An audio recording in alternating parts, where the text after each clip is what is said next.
ఏపీలో లోకల్ పంచాయతీ జరుగుతోంది. రాష్ట్ర ఎన్నికల సంఘం వర్సెస్ సర్కారు మధ్య వార్ జరుగుతోంది. ఎన్నికలు జరుగుతాయా లేదా అనేది ఉత్కంఠగా మారింది. అధికార ప్రతిపక్షాల మధ్య మాటల యుద్ధం జరుగుతోంది. ఓవైపు పంచాయతీ ఎన్నికలు జరపాల్సిందే అంటోంది రాష్ట్ర ఎన్నికల సంఘం. ఇంకోవైపు ఎస్ఈసీ కమిషనర్ నిమ్మగడ్డ రమేష్ కుమార్ ఉండగా ఎట్టి పరిస్థితుల్లోనూ ఏ స్థానిక సంస్థల ఎన్నికలకు సహకరించేది లేదంటోంది వైసీపీ ప్రభుత్వం. అందుకోసం ప్రభుత్వం హైకోర్టులో హౌస్ మోషన్ పిటిషన్ దాఖలు చేసింది. ఎన్నికలు జరుగుతాయా లేదా అనేది ఇవాళ తేలే అవకాశాలున్నాయి. హైకోర్టు తీర్పుపై ఉత్కంఠ నెలకొంది. ధర్మాసనం ఎలాంటి తీర్పు ఇస్తుందా అని అందరూ ఆసక్తిగా ఎదురుచూస్తున్నారు. ఇప్పటికే రాష్ట్ర ఎన్నికల సంఘం గ్రామ పంచాయతీ ఎన్నికల స్కెడ్యూల్ రిలీజ్ చేసింది. అయితే రాష్ట్ర ప్రభుత్వం మాత్రం ఇప్పుడు ఎన్నికలు జరపలేమని వ్యతిరేకిస్తోంది. ఇంకోవైపు మంత్రులు, వైసీపీ నేతలు కమిషనర్ నిమ్మగడ్డ రమేష్ కుమార్ పై తీవ్ర విమర్శలు చేస్తున్నారు. అయితే ఇదే సమయంలో ఉద్యోగ సంఘాల నేతలు సైతం ప్రభుత్వానికి మద్దతిస్తున్నారు. దీంతో నిమ్మగడ్డ వర్సెస్ వైసీపీ సర్కారుగా ప్రస్తుత పరిస్థితి మారింది. ఇంతకు ముందు గతేడాది ఎన్నికలు నిర్వహించేందుకు ఎస్ఈసీ సిద్ధమైంది. అయితే కరోనా కారణంగా స్థానిక ఎన్నికలను నిమ్మగడ్డ వాయిదా వేయడంతో సీఎం జగన్ తీవ్ర ఆగ్రహం వ్యక్తం చేశారు. దానికి కౌంటర్గా ప్రభుత్వం ఇప్పుడు ఎన్నికలు వాయిదా వేసేందుకు అదే సాకు చూపుతోంది. రాష్ట్రమంతా కరోనా వ్యాక్సిన్ వేయాల్సి ఉన్నందున ఎన్నికలు వాయిదా వేయాలని హైకోర్టును ఆశ్రయించింది. దీనిపై ఇవాళ ధర్మాసనం విచారణ జరిపి తీర్పిచ్చే అవకాశం ఉంది. అయితే గతేడాది కరోనా కారణంగా నిమ్మగడ్డ ఎంపీటీసీ, జెడ్పీటీసీ ఎన్నికలను వాయిదా వేశారు. ఈ నిర్ణయాన్ని వ్యతిరేకిస్తూ ప్రభుత్వం కోర్టుకు వెళ్లినా ఎస్ఈసీ నిర్ణయాన్నే సుప్రీంకోర్టు సమర్థించింది. స్కెడ్యూల్ విడుదలయ్యాక ప్రభుత్వ యంత్రాంగమంతా ఎన్నికల సంఘం పరిధిలోకి వస్తుంది. ఎన్నికలు వాయిదా వేయాలన్నా నిలిపివేయాలన్నా ఎస్ఈసీ చేతిలోనే ఉంటుందని విశ్లేషకులు అంటున్నారు. ఏపీలో పంచాయతీ ఎన్నికలకు ఎస్ఈసీ స్కెడ్యూల్ విడుదల చేసింది. ఈ నెల 9వ తేదీ నుంచే ఎన్నికల కోడ్ అమల్లోకి వచ్చినట్లు ప్రకటించింది. దీంతో రాష్ట్ర ప్రభుత్వ యంత్రాంగమంతా ఎన్నికల సంఘం పరిధిలోకి వచ్చింది. స్కెడ్యూల్ ప్రకారం ఈ నెల 23న పంచాయతీ ఎన్నికలకు నోటిఫికేషన్ విడుదల చేసిన వెంటనే ప్రభుత్వ యంత్రాంగం ఎన్నికల ప్రక్రియ ప్రారంభించాల్సి ఉంది. ప్రభుత్వ పెద్దలు సహకరించలేదని తేల్చి చెబుతున్నారు. దీంతో ఏం జరుగుతుందనే ఉత్కంఠ నెలకొంది.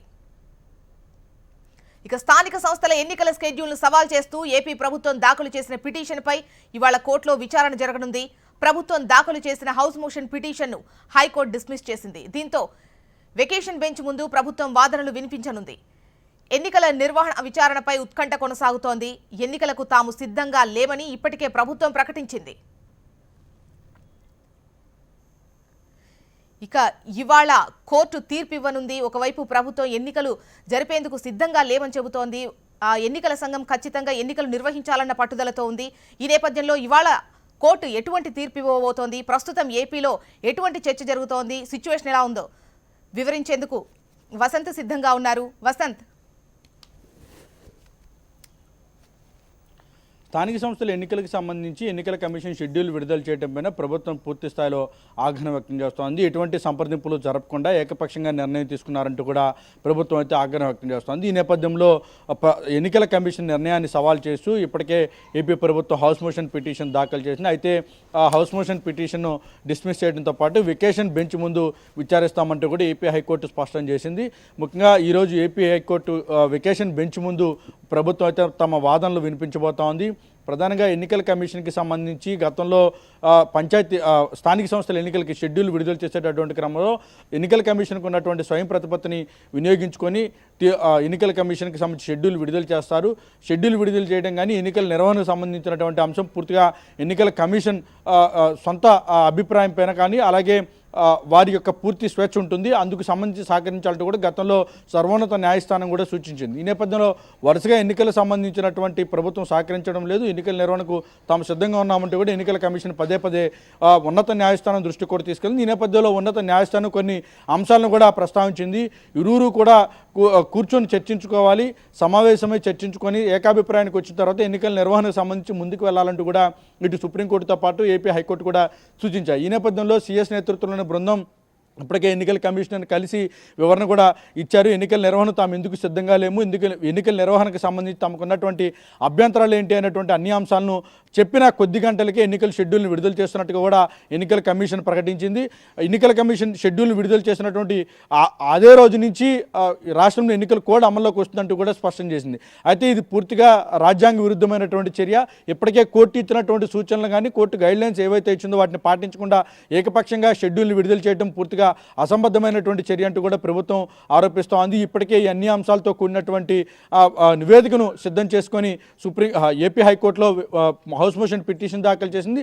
ఈరోజు వెకేషన్ బెంచ్ ముందైతే అది విచారణకైతే రాబోతోంది. అయితే ప్రభుత్వం దాఖలు చేసినటువంటి పిటిషన్లలో కొన్ని ఉదాహరణలు కూడా సూచించింది. గతంలో ఎన్నికల కమిషన్ ప్రస్తావించినటువంటి బీహార్లో ఎన్నికలు కావచ్చు, తెలంగాణలో ఎన్నికలు, రాజస్థాన్లో జరిగినటువంటి ఎన్నికలు, ఉత్తరప్రదేశ్, మహారాష్ట్రలో జరిగినటువంటి ఎన్నికలను ఉదాహరిస్తే అక్కడ ఎన్నికలు జరిగిన తర్వాత రాష్ట్రంలో ఆయా రాష్ట్రాలు ఎటువంటి పరిస్థితులు ఉన్నాయి, కేరళ రాష్ట్రంలో ఎటువంటి పరిస్థితులు ఉన్నాయి, స్థానిక సంస్థల ఎన్నికలు జరిగాక అనేటువంటి అన్ని అంశాలను కూడా ఈరోజు దాఖలు చేసినటువంటి పిటిషన్లో ప్రస్తావించింది. ఇక ఎన్నికల కమిషన్ తీసుకున్నటువంటి నిర్ణయాన్ని వ్యతిరేకిస్తూ దాదాపు 2 రోజులుగా ఉద్యోగ సంఘాలు కూడా పూర్తి స్థాయిలో ఆగ్రహం వ్యక్తం చేస్తున్నాయి, ఆందోళన కూడా వ్యక్తం చేస్తున్నాయి. తాము ఎన్నికలకు సిద్ధంగా లేమంటూ, ఎన్నికల్లో సహకరించలేమంటూ కూడా ఇప్పటికే ఉద్యోగ సంఘాలు కూడా ప్రకటించినటువంటి పరిస్థితి.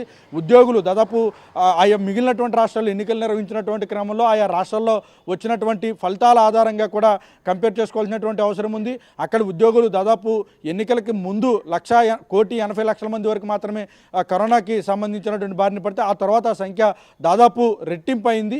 ఇటువంటి పరిస్థితుల్లో తమ ప్రాణాలను పణంగా పెట్టేందుకు సిద్ధంగా లేమంటూ కూడా ఇప్పటికే ఉద్యోగులు కూడా ప్రకటించారు. అయితే ఎన్నికల కమిషన్ ఇప్పటికీ ఒక అంశాన్ని కూడా ప్రస్తావించింది. ఉద్యోగులకు సంబంధించి పూర్తి బాధ్యత తీసుకునేటటువంటి బాధ్యత మాకున్నది, ఖచ్చితంగా ఎన్నికలకు ఉద్యోగులు సహకరించాలంటూ కూడా ఒక లేఖను కూడా ఎన్నికల కమిషన్ విడుదల చేసింది. సో వీటన్నిటి నేపథ్యంలో ఎన్నికలకు సంబంధించినటువంటి నిర్వహణ పైన ఒక ఉత్కంఠత నెలకొన్నటువంటి నేపథ్యంలో ఈరోజు ఏపీ హైకోర్టులో విచారణ అయితే జరగబోతోంది. వెకేషన్ బెంచ్ ముందు ప్రభుత్వం తమ వాదనలు వినిపించేందుకైతే సిద్ధమైంది. మిగిలినటువంటి దేశాల్లో, రాష్ట్రాల్లో, ఆయా ప్రాంతాల్లో ఎటువంటి పరిస్థితులు ఉన్నాయి, కరోనా తర్వాత, కరోనాకి ముందు, ఎన్నికలకు ముందు, ఎన్నికల తర్వాత ఎటువంటి పరిస్థితులు వచ్చాయి, ఎన్నికలు ముగిసిన తర్వాత ఎటువంటి ఫలితాలు అక్కడ నమోదైనటువంటి అన్ని అంశాలను కూడా ప్రస్తావించబోతోంది. ఇక వాటికి సంబంధించి దేశవ్యాప్తంగా నేషనల్ డిజాస్టర్ మేనేజ్మెంట్ యాక్ట్ అమల్లో ఉంది.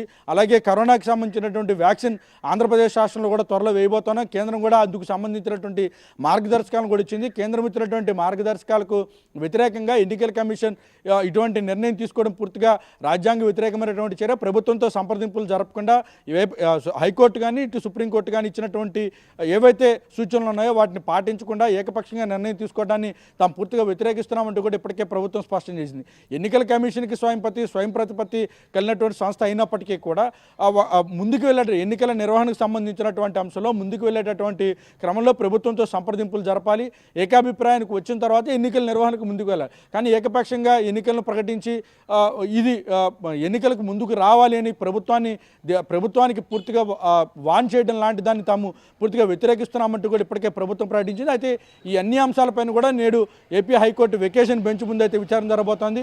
అయితే ఏపీ హైకోర్టు ఎటువంటి నిర్ణయం తీసుకుంటుంది, ఎటువంటి తీర్పుని ఇవ్వబోతా ఉంది, ఒకవేళ ఇస్తే కనుక ఎటువంటి సూచనలు ఇవ్వబోతోంది అనేటువంటి అన్ని అంశాలపైన కూడా ఇప్పుడు రాష్ట్ర వ్యాప్తంగా అయితే ఉత్కంఠ నెలకొంది. ఎన్నికలకు సంబంధించి నోటిఫికేషన్ విడుదల చేసిన తర్వాత ఒక కాంగ్రెస్ పార్టీ మినహా రాష్ట్రంలో ఉన్నటువంటి అన్ని పక్షాలు కూడా స్వాగతించాయి. సిపిఎం మాత్రం తటస్థంగా తాము వివాదం, ఘర్షణ వాతావరణం సరైన పద్ధతి కాదంటూ సిపిఎం చెప్పగా సిపిఐ, బీజేపీతో పాటు తెలుగుదేశం పార్టీ అన్ని పార్టీలు కూడా ఎన్నికలకు తాము సిద్ధంగా ఉన్నామంటూ కూడా స్పష్టం చేశారు. అయితే కాంగ్రెస్ పార్టీ మాత్రమే ఎన్నికలు వ్యతిరేకించింది. అలాగే ప్రభుత్వం ఎన్నికల నిర్వహణకు సంబంధించినటువంటి వ్యతిరేకించినటువంటి పరిస్థితి రాష్ట్రంలో ఉన్నది.